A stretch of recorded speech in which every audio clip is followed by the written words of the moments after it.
Hosana al Dios Altísimo. Hosana, Jesucristo, Jesucristo el Rey. Hosana al Rey de salvación. Hosana al Dios Altísimo.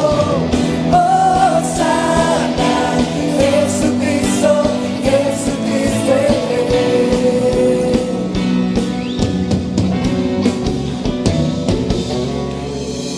Levantamos un clamor.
Hermanos, Dios les bendiga. Un gusto saludarles a través de este medio.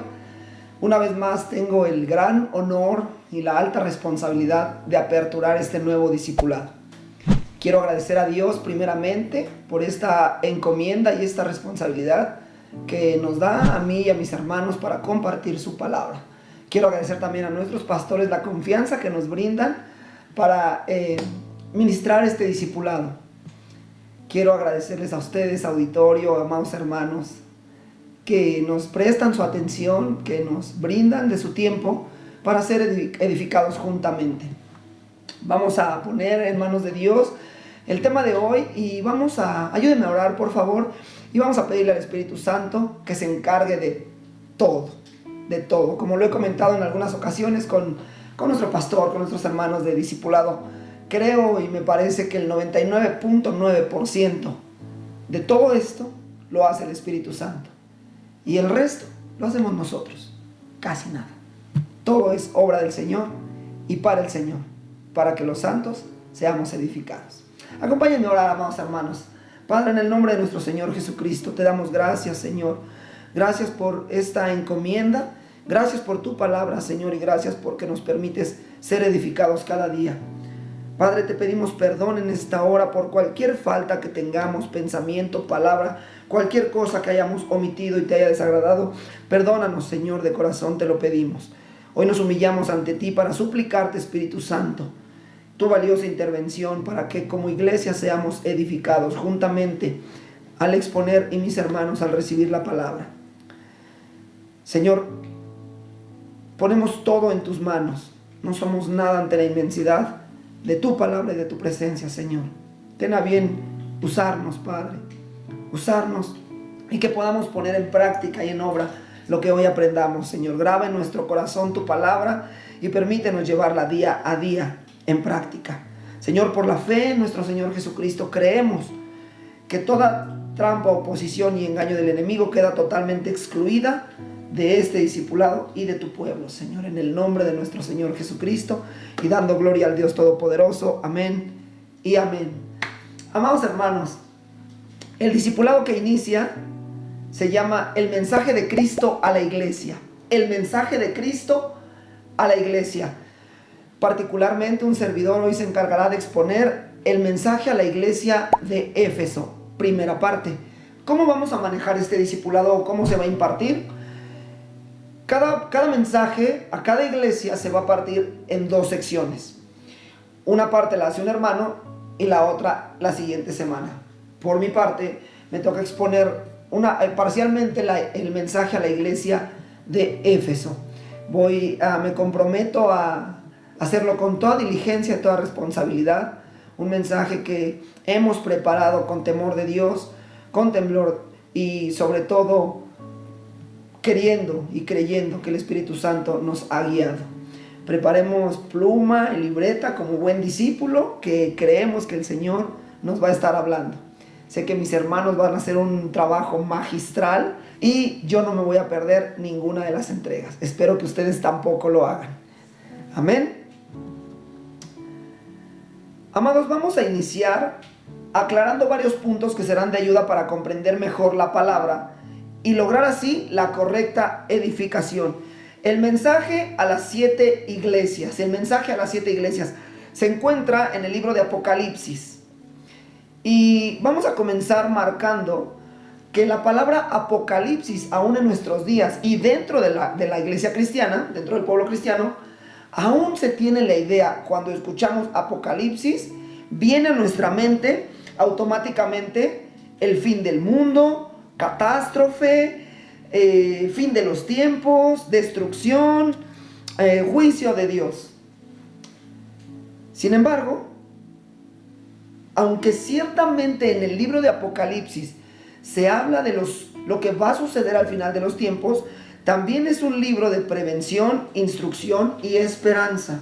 Graba esto en tu corazón. Apocalipsis es un libro de prevención, instrucción y esperanza. Sí, nuestro Señor Jesucristo se adelanta a decirnos lo que en su tiempo demandará de la iglesia global. Es decir, aprendamos lo que debemos corregir desde ahora. Eso es prevención. Luego entonces, nos dice que guardemos las cosas que están escritas en esta profecía. Eso es instrucción. Y también nos promete el árbol de la vida, entre otras cosas, en el paraíso de Dios. Eso es esperanza. Un libro de instrucción, de prevención, instrucción y esperanza. Por lo tanto, podemos ver de manera distinta la palabra Apocalipsis. ¿Qué significa la palabra Apocalipsis? Viene del griego apokalips, que significa revelación o quitar el velo. Y en latín significa exactamente lo mismo. Como dato adicional, esto solamente es como un dato adicional. La Real Academia Española determinó que la palabra Apocalipsis significa, si se escribe con minúscula, significa situación catastrófica ocasionada por agentes naturales o humanos. Y cuando se escribe con mayúscula, se refiere al último libro del Nuevo Testamento. Es solamente un dato cultural, la Real Academia Española así lo ha definido. Nosotros sabemos lo que significa con base en la Escritura. Amén. Entonces, ya sabemos qué significa Apocalipsis. Revelación, quitar el velo. ¿Quién escribió Apocalipsis? Los estudiosos presumen que el autor de Apocalipsis es el mismo autor del cuarto evangelio y de las 3 epístolas de San Juan, y que por lo tanto Juan, el de Patmos, es decir, el de Apocalipsis, Juan el evangelista, es decir, el del cuarto evangelio, Juan el presbítero, el de las 3 misivas, el de las 3 epístolas, y Juan el apóstol, el amado, el que se recargaba en el pecho del maestro, son la misma persona. Eso presumen los estudiosos con base en la forma de escribir, en los tiempos y en la cronología de cómo sucedieron las cosas. Nos dan a entender que estamos hablando del mismo personaje. El Evangelio según San Juan, las 3 epístolas de San Juan, Juan el apóstol, el amado le llaman, característica que le gustaba estar muy cerca del maestro, personalmente. Y Juan el de Patmos, es decir, el que tuvo la revelación para escribir Apocalipsis, es la misma persona. Ahora, ¿a qué iglesias les da el mensaje nuestro Señor Jesucristo? En Apocalipsis envía un mensaje a 7 iglesias, que son Éfeso, Esmirna, Pérgamo, Teatira, Sardis, Filadelfia y Laodicea. 7 iglesias, todas ubicadas en Asia Menor, específicamente en Turquía. No en Israel, no en Roma, en Turquía. Un país que paradójicamente no se caracteriza por tener una población cristiana. No es preponderantemente cristiano en población, son en su mayoría musulmanes. Sin embargo, estos datos que te estoy dando, hermano, son meramente culturales. No tienen trascendencia para el objetivo de la palabra de Dios. Son meramente culturales para comprender mejor lo que vamos a aprender al ministrar la palabra. Entonces, Turquía, un país que no se caracteriza por tener una población preponderantemente cristiana, son musulmanes.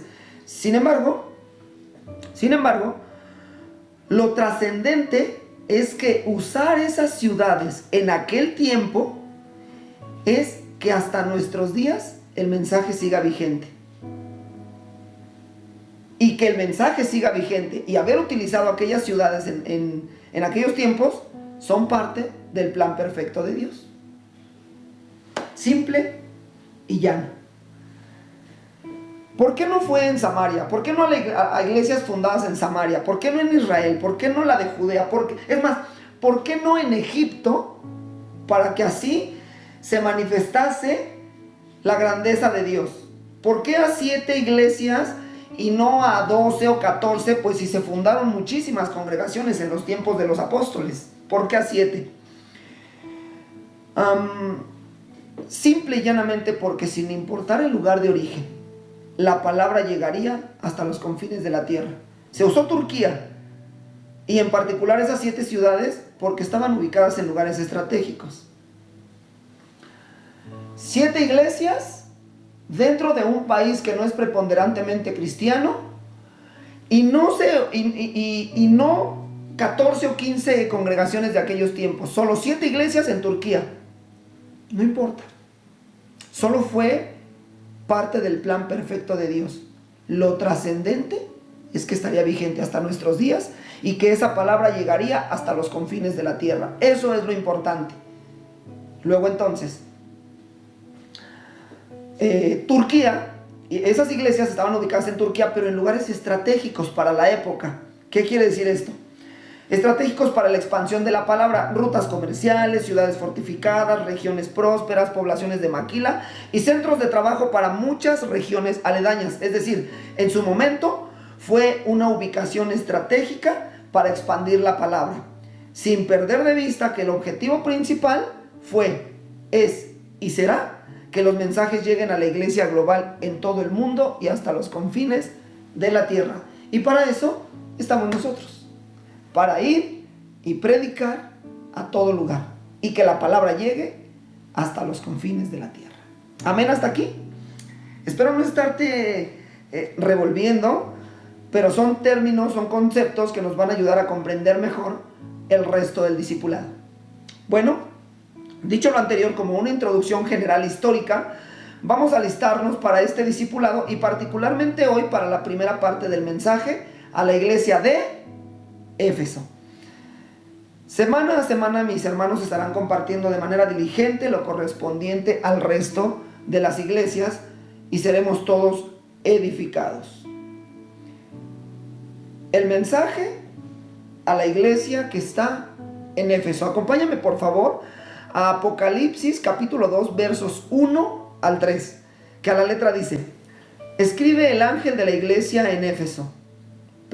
Escribe al ángel de la iglesia en Éfeso, el que tiene las 7 estrellas en su diestra, el que anda en medio de los 7 candeleros de oro, dice esto: yo conozco tus obras y tu arduo trabajo y paciencia, y que no puedes soportar a los malos, y has probado a los que se dicen ser apóstoles, y no lo son, y los has hallado mentirosos, y has sufrido, y has tenido paciencia, y has trabajado arduamente por amor de mi nombre, y no has desmayado.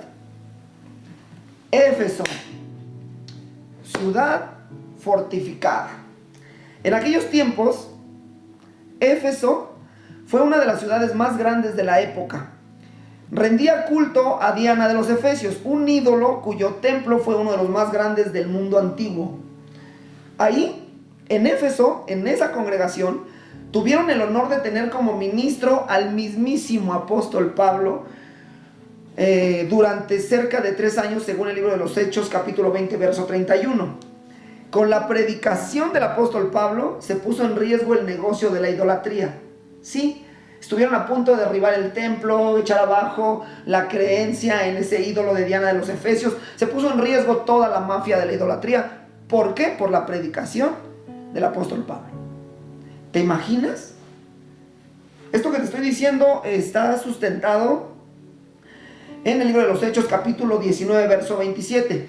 ¿Te imaginas que aquí en México viniera uno de los que se dicen ser apóstoles y dijeran: en 3 años bajó el 70% de la concurrencia a la Basílica de Guadalupe el 11 de diciembre? Por la predicación de uno que se dice ser apóstol, casi se destruye la idolatría y el templo de más grande religiosidad en México. Eso es un apóstol. Ahí predicó el apóstol Pablo 3 años y puso en riesgo la mafia de la idolatría a Diana de los Efesios. Continúo. En la iglesia de Éfeso fue donde sucedió la manifestación del Espíritu Santo. La manifestación del Espíritu Santo con los paños de Pablo. Todos conocemos la historia. Hechos 19:12. Una vez que Pablo se retira a continuar con sus viajes misioneros, en la iglesia de Éfeso se queda a cargo Priscila y Aquila. Sí, un matrimonio que atendía y dirigía la iglesia en Éfeso. Para aquellos que dicen: no, solo pastor, la mujer nada más es hermana, sierva. No, un matrimonio a cargo de una iglesia en Éfeso. Amén. Priscila y Aquila se quedaron a cargo. Luego entonces, esto lo vemos en Hechos capítulo 18 versos 18 y 19. Y por último, característica, el primer encargado de vigilar la sana doctrina en este lugar, en la iglesia de Éfeso, fue el ejemplar joven Timoteo. En la primera carta de Timoteo, capítulo 1, verso 3, da fe y legalidad de lo que estoy diciendo. Ahí se quedó el buen Timoteo, me parece que nombrado obispo. ¿Para qué? Para vigilar la sana doctrina. Jóvenes, el joven Timoteo, como podemos validar con base en la escritura, la iglesia de Éfeso tenía buen liderazgo y buena enseñanza. Podríamos asegurar que tendrían la completa aprobación de Dios, pero ¿sabes qué? No fue así. Hoy vamos a analizar lo que Dios aprueba de esta iglesia.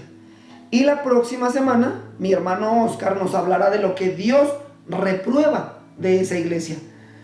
Por mi parte, permanezcamos atentos porque me corresponde hablar de lo que Dios aprueba de la iglesia de Éfeso. Por favor, permanezcamos atentos. Y volvamos a leer primeramente Apocalipsis capítulo 2, ahora solo el verso 1. Y vamos a ir desglosando verso por verso y qué nos quiere decir el Señor en esta parte de la escritura. Digamos, vamos escudriñando. Apocalipsis capítulo 2, verso 1. Escribe al ángel de la iglesia en Éfeso, el que tiene las 7 estrellas en su diestra, el que anda en medio de los 7 candeleros de oro, dice esto. Escribe al ángel de la iglesia, se refiere a un pastor, al pastor de esa iglesia, ministro o encargado de dicha congregación. El que tiene las 7 estrellas en su diestra se refiere a nuestro Señor Jesucristo. Dicho de una forma local, préstame tu atención, dicho de una forma local se diría: Juan al apóstol Juan, escribe al pastor Rafael Rubalcaba de la iglesia que está en Sara García, que el Señor Jesucristo dice esto. Ahora sí, verso 2. Yo conozco tus obras y tu arduo trabajo y paciencia, y que no puedes soportar a los malos, y has probado a los que se dicen ser apóstoles y no lo son, y los has hallado mentirosos. Localmente podemos entenderlo de esta forma, aunque el mensaje es a la iglesia global. Entonces, vamos a pensar para fines didácticos que está hablando a la iglesia que está en Sara García. Amén. Aquí ciertamente el Señor está reconociendo y felicitando a la iglesia local. Reitero, esto es para toda la iglesia universal del pueblo de Dios, para todos los cristianos, para la iglesia global. Pero para fines didácticos lo estamos viendo de forma local, digamos, celebrando al Rey. ¿Qué nos estaría felicitando el Señor? ¿Qué nos estaría reconociendo celebrando al Rey? Número 1, según el verso que acabo de leer: yo conozco tus obras y tu arduo trabajo y paciencia, y que no puedes soportar a los malos, y has probado a los que se dicen ser apóstoles y no lo son, y los has hallado mentirosos. Número 1, nos felicita por nuestras obras. Creo que aquí empiezan los conflictos. No me quiero meter en problemas, siempre digo esto, pero es la palabra de Dios, y con base en la palabra de Dios, pues yo me escondo atrás del Señor, ¿verdad? Entonces, número 1, tus obras. La iglesia debe hacer obras que adornen el evangelio. Esto lo acabamos de ver hace un par de semanas con Pastor Rafa, que nuestras obras deben adornar el evangelio, deben adornar la vida cristiana, testimonio. Entonces, ¿qué estamos haciendo como cristianos en cuanto a las obras? La carta de Santiago 3:13 dice que mostremos nuestras obras en sabia mansedumbre. ¿Cuáles obras? Comencemos a preguntarnos, amados hermanos, comencemos a preguntarnos si ayudamos al necesitado con alimento, con dinero, con medicamento, con oración, con apoyo moral. Preguntémonos si protegemos a los niños y niñas de la gente mala y perversa. O decimos, cada quien su vida, yo cuido a los míos, tú cuida a los tuyos. Regalamos ropa en buen estado a orfanatos, ayudamos a conseguir trabajo a madres solteras, abrazamos a la viejecita que han abandonado sus hijos. Damos ofrendas especiales para mejoras a la casa de Dios, o sea, el edificio donde nos congregamos. ¿Ayudamos a jóvenes y jovencitas a buscar a Dios y salir del mundo de perdición en el que se encuentran? ¿O solo les criticamos y calificamos como si fuéramos perfectos? ¿Ayudamos a jóvenes y jovencitas a acercarse a Dios y salir del mundo repugnante en el que se encuentra la actualidad? ¿O solamente estereotipamos a los chicos y las chicas? ¿Ya viste a la hija de no sé quién? Es una no sé qué. Nosotros, los cristianos. ¿Ayudas a los hermanos de la congregación y también a los no creyentes con base en Gálatas 6:10?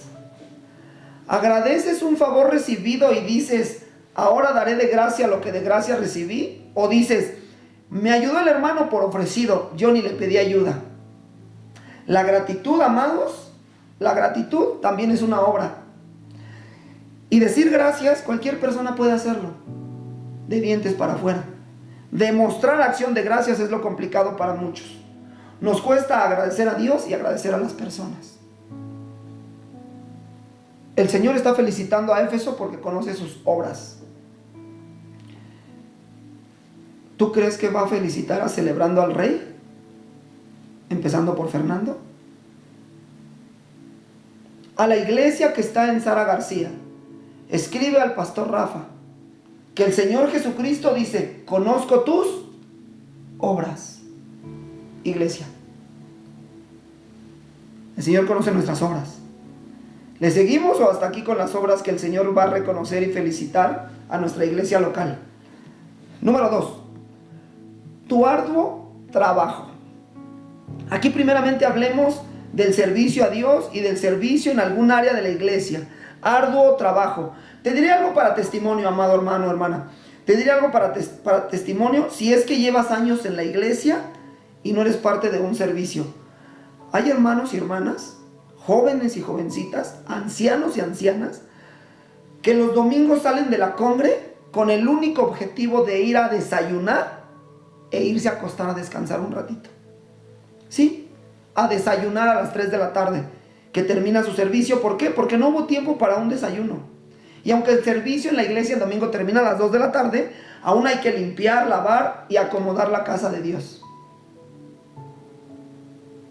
Eso hacen los hermanos que sirven, muchos cansados, como decimos coloquialmente, tronados, solo queriendo ir a desayunar y a descansar. Eso es arduo trabajo. Dejaré esto por aquí y a ver si a alguien le sirve. También se refiere al trabajo secular, a tu vida laboral.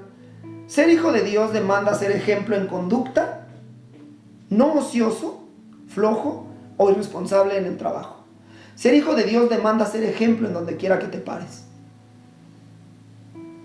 Que digan, el hermano fulano llega temprano, cumple sus objetivos, su chamba es irreprensible.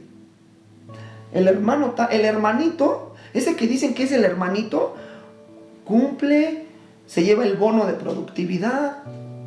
¿Por qué? Porque es un ejemplo, es un testimonio allá afuera. Ser hijo de Dios demanda ser un ejemplo. Se lo dice el apóstol Pablo al joven Timoteo. Sé ejemplo en conducta, no ocioso, flojo o irresponsable en el trabajo. Arduo trabajo dentro de la iglesia, dentro del edificio donde nos congregamos y también en nuestro trabajo. Si te dedicas a las ventas, un gran vendedor es el hijo de Dios. Trabajas en una fábrica y estás en el área de producción, el mejor obrero, el mejor ayudante general. Manejas un montacargas, el más responsable y puntual. Estás a cargo del equipo de la empresa, lo cuidas como si fuera tuyo. Estás en un área de donde manejas dinero, el más honrado. El que va y dice, hay un excedente de 15 pesos, sobraron. No son para la coca, son para testimonio de que eres un hijo de Dios.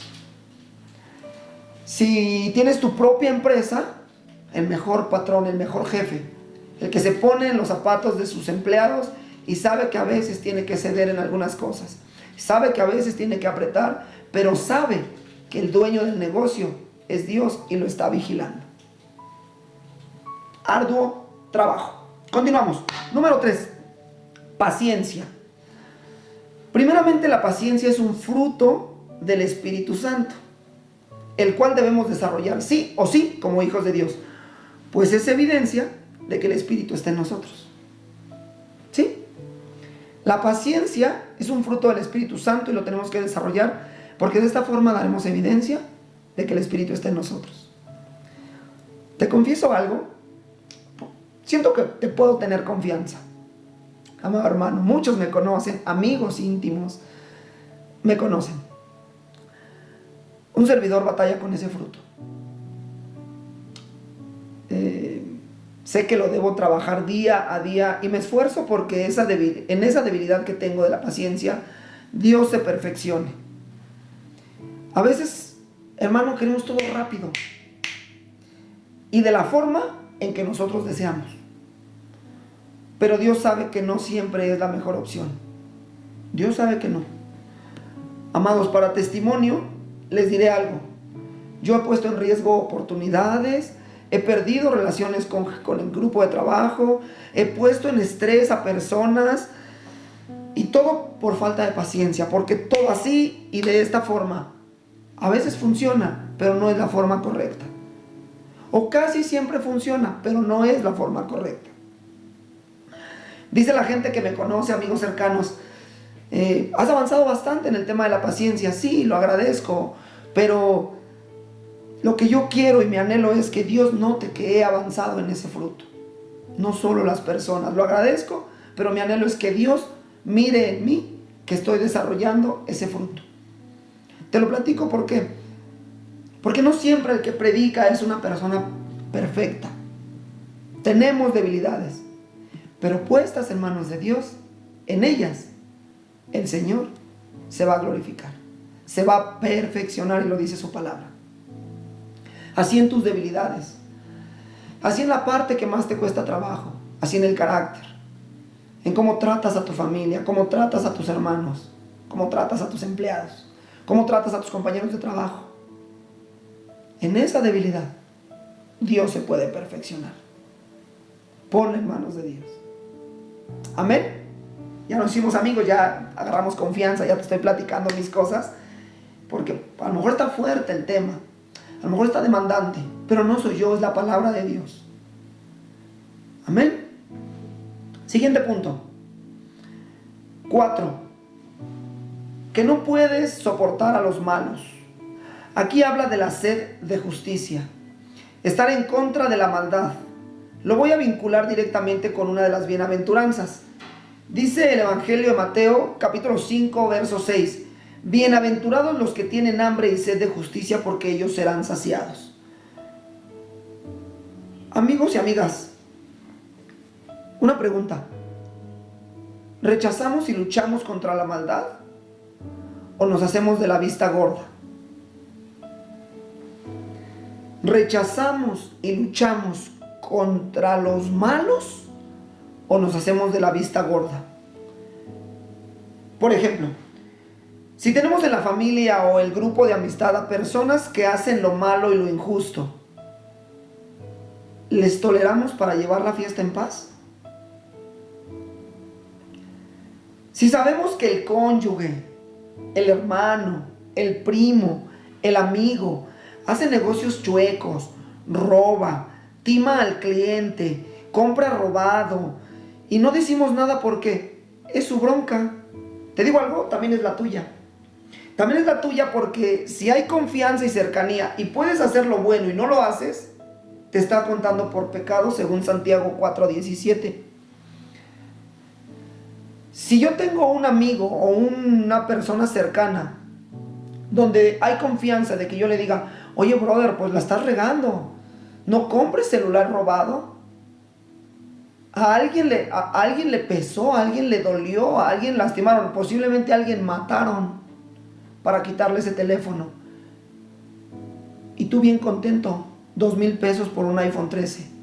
Digo, no sé de esas cosas, pero me imagino. Tú feliz con tu iPhone 13, comprado, robado, mientras otra persona sufrió. Y lo peor de todo, que yo, sabiéndolo, no le diga al amigo, oye compadre, le estás regando. Eso está mal. ¿Por qué? porque no es mi bronca. Allá él. No. Si yo sé lo que es bueno y no lo hago, me cuenta por pecado.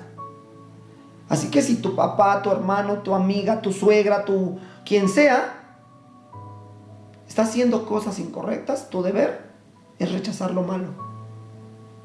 No tolerar lo malo. Dice, no, porque no puedes soportar a los malos.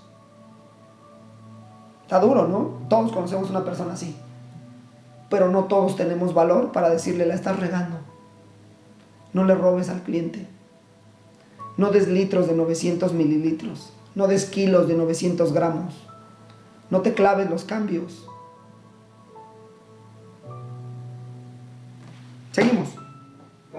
Número 5. Y has probado a los que se dicen ser apóstoles y no lo son, y los has hallado mentirosos. Amados, por favor, toda su atención aquí. Este punto es delicado. Aquí habla de vigilar la sana doctrina. ¿Y cómo cuidaremos la sana doctrina? Conociendo la Biblia, leyendo la Biblia, meditando en la Biblia, defendiendo la Biblia. Y si no conocemos la Biblia, nos vamos a comer lo que nos sirvan. Mira, si no conoces la bendita palabra de Dios, te vas a conformar con la maldita palabra de hombres que para engañar emplean con astucia las artimañas del error.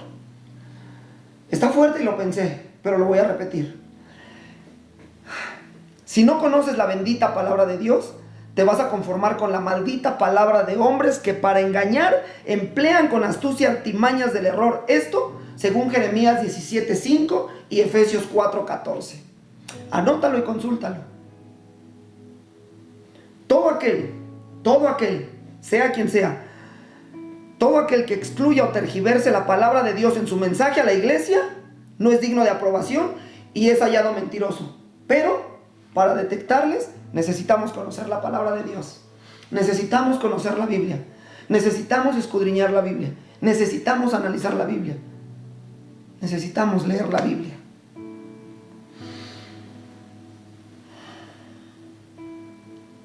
Mira, la ignorancia sobre la palabra de Dios es lo que está matando a la gente espiritualmente. Lo dice el Señor. Mi pueblo perece por falta de conocimiento. ¿Y qué tipo de conocimiento? Su palabra. Y vamos a todos los ámbitos. La sotana no hace al padrecito. El hábito no hace al monje. El traje no hace al pastor o al ministro. No. Dios constituye. Pero para probarlos necesitas conocer la palabra de Dios. ¿Y por qué nadie cuestiona? ¿Por qué no hay cuestionamiento a los padrecitos? Porque no hay un índice de lectura de la Biblia en esa creencia. ¿Y por qué hay iglesias donde no cuestionan la doctrina incorrecta? Porque no hay un índice de lectura en esa iglesia. ¿Y por qué confían en? Porque no hay índice de lectura de la Biblia. Esto que te voy a decir a continuación lo digo a título personal. Asumo la responsabilidad de este comentario porque es mi honra hacia la palabra de Dios. Te lo prometo. Así que yo, Fernando Munguía, repruebo gradualmente la profecía, el sueño, la revelación, la intuición, la sospecha y el chisme y cualquier cosa que se le parezca, si viene de una persona que no da cuando menos, señales de conocer lo que dice la bendita palabra de Dios. Y digo cuando menos porque una persona que se dice ministro en cualquier categoría, apóstol, profeta, evangelista, pastor, maestro, debe conocer la palabra de Dios y además dar frutos, mostrar a Cristo en sus acciones y un testimonio que inspire a creer que es verdad lo que está diciendo. Porque algunos constituyó apóstoles, profetas, evangelistas, pastores y maestros. Sí, pero cuando menos, reconocer que en ellos habita la palabra de Dios. ¿Y cómo lo vas a reconocer? Conociendo la palabra de Dios.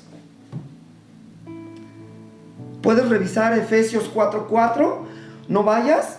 Efesios 4:4 habla de los que somos llevados por cualquier viento. Nos comemos lo que nos den. ¿Por qué? Porque no conocemos la palabra. Timoteo 3:1-13 habla del perfil de un ministro. ¿Y cómo vas a cuestionar a un ministro si no conoces su perfil? No has leído Timoteo. Hechos capítulo 17 verso 11. Los de Berea analizan todo, revisan todo. Primera de Juan capítulo 4 verso 1. Probar si las palabras e intenciones son de Dios. Primera de Tesalonicenses 5:21. Revisa todo y quédate con lo correcto. Puedes revisar los pasajes que te acabo de dar y ahí está la base bíblica. Debemos revisar qué personajes estamos escuchando en YouTube, en Facebook o en cualquier red social. Debemos conocer la palabra de Dios y ejercerla de manera diligente. Gracias a Dios, amados. Bendito el Señor que tenemos en el púlpito de Celebrando al Rey a un hombre que de frente me lo ha dicho. Así: Fer, usted no se conforme con lo que yo le predico. Vaya y revise en la escritura que sea la palabra de Dios. Te lo prometo. Así me lo ha dicho Pastor Rafa. Fer, usted no se conforme con lo que le predico. Vaya y revise la palabra de Dios. De estos hacen falta, hermanos. De estos hacen falta en la iglesia cristiana. Porque sobran en nuestros días hombres que prohíben una observación, ministros que prohíben que alguien se les acerque y le diga: usted está predicando algo que no dice la palabra de Dios. ¿Y sabes por qué? Porque si alguien les observa que no fue Biblia lo que dijeron, lo califican como deshonra y rebeldía. Y ahí va la ovejita toda oprimida y con carga de culpa por no conocer la palabra de Dios. Porque si la oveja conoce la palabra de Dios y el hombre le dice que está en rebeldía y que esa persona huye al monte por su vida. Ora a Dios y encuentra un lugar de sana doctrina. A veces la culpa no es de los lobos rapaces, sino de la ignorancia de las ovejas que no leemos la palabra de Dios. Así que, amados, siempre conozcamos la bendita palabra de Dios. Y para poder calificar a un ministro, para poder calificar a una persona, lo hagamos con base en la escritura. No nos vamos a comer lo que nos den en YouTube, lo que nos den en Facebook, solo porque somos cristianos y ya estoy escuchando a este pastor y ya estoy escuchando a este apóstol y lo dijo este obispo y lo dijo este diácono y lo dijo. No, amados.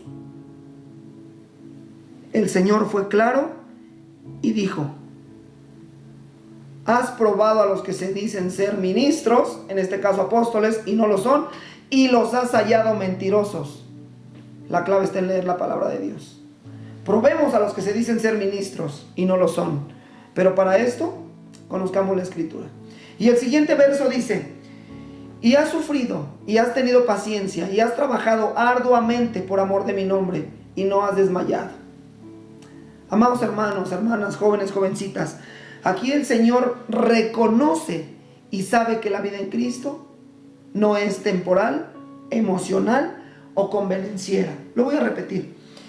En este pasaje, en esta porción, el Señor Jesucristo nos dice que Él reconoce y sabe que la vida en Cristo no es temporal, emocional o convenenciera.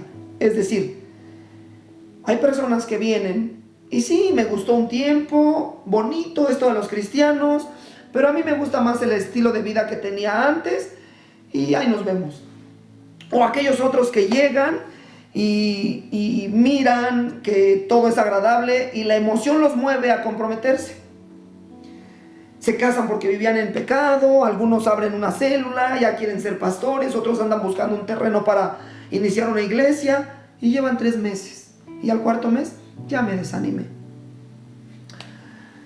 En otros casos, los convenencieros llegaron a la iglesia porque había quizás un enfermo en casa o habían problemas financieros. Dios les otorga sanidad, restauración y paz y vámonos de regreso al mundo, al reggaetón y a las vulgaridades y a los delitos y pecados. Cuando las cosas nuevamente se descomponen, ahí vienen otra vez por conveniencia. Toc, toc. Señor, otra vez soy yo. Uno es temporal, otro es emocional y otro convenenciero. No es así la vida en Cristo. El Señor reconoce y dice, y has sufrido, y has tenido paciencia, y has trabajado arduamente por amor de mi nombre, y no has desmayado. Y no has desmayado. Amados, yo entiendo perfecto que el sentir eventual de un hijo de Dios, estoy hablando a discípulos, ¿no? Estoy hablando a gente que se quiere conectar los miércoles, que da prioridad al mensaje, gente que quiere saber del Señor, ¿no? Entonces, hablando a discípulos, puedo confesar que a veces he llorado, he querido tirar la toalla, me he desesperado, se ha turbado mi corazón, pero les prometo, amados, les prometo que entre lágrimas he rogado al Señor que no me suelte de su mano, que yo soy débil, pero Él es fuerte, que no me suelte de su mano en mis momentos de debilidad. Me ha sucedido, amados, y repito, eventualmente, ocasionalmente ha sucedido, como a ti también. Y esto no es para que, ay, el hermano Fer, bien tibio, a veces sí, a veces no, cada rato quiere tirar la toalla. No es cierto. No es cierto. Eventualmente me he sentido así. Y sé que ustedes también. Pero en mi debilidad y en la tuya, el Señor se ha perfeccionado. Yo sé que sí. Yo sé que en la debilidad de muchos de ustedes, que también les ha sucedido, el Señor los ha perfeccionado y siguen aquí. Aquí seguimos. Aquí seguimos. En la vida en Cristo. Y no vamos a desmayar. Y no nos vamos a ir. Y no nos vamos a soltar. Porque en nuestra debilidad, Él se perfecciona. Amén. Muchos quizás no lo sepan, pero en lo que va desde que inició la congregación Celebrando al Rey, han surgido temas delicados. Temas con Comisión Federal de Electricidad, con permisos del gobierno, del municipio, con el uso de suelo, la renta, qué sé yo. Han sucedido muchas cosas que no se resuelven de la noche a la mañana, que requieren oración y ayuno. Hermanos que se han ido de la iglesia lastimando a los pastores, lastimando a otros hermanos. Hermanos que han defraudado confianza. Muchas cosas. Muchas cosas que se escribiría un libro de todo lo que ha sucedido. Y cosas que harían menguar el ánimo de un pastor. Yo lo sé.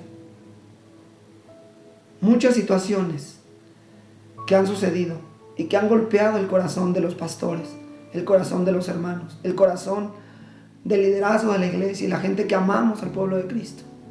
Se podría escribir un libro.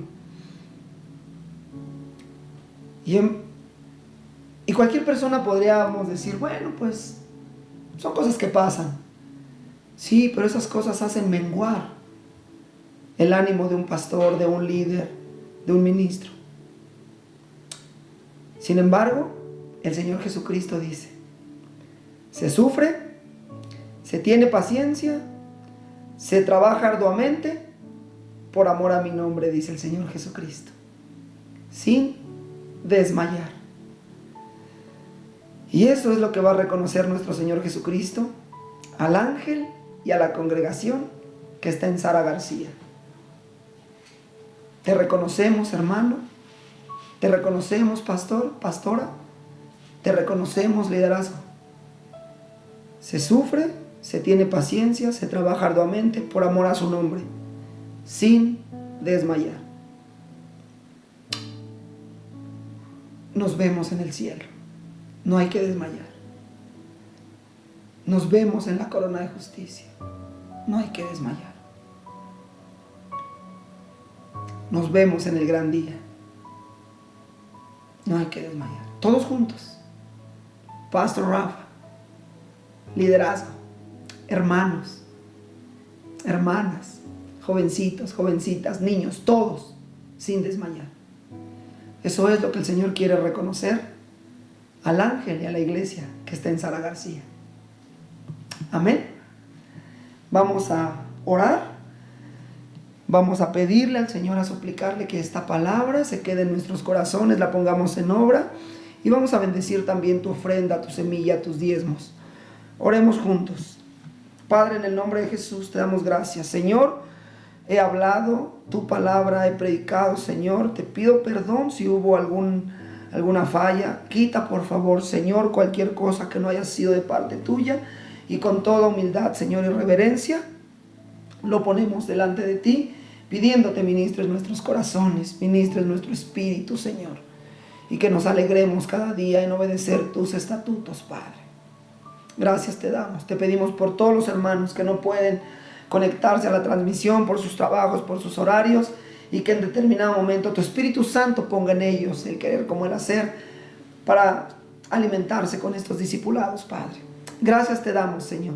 Asimismo, Padre, entregamos ofrendas, diezmos, Señor. Te pedimos bendigas cada semilla, Señor. La mano del hombre diligente, de la hermana diligente, la mano de los niños, los jóvenes, que con amor, con fe, con gratitud, Señor, sembramos en tu reino, Padre. Creemos en tu palabra, Señor. Creemos en tu promesa. Creemos en tu bondad y en tu misericordia, Padre.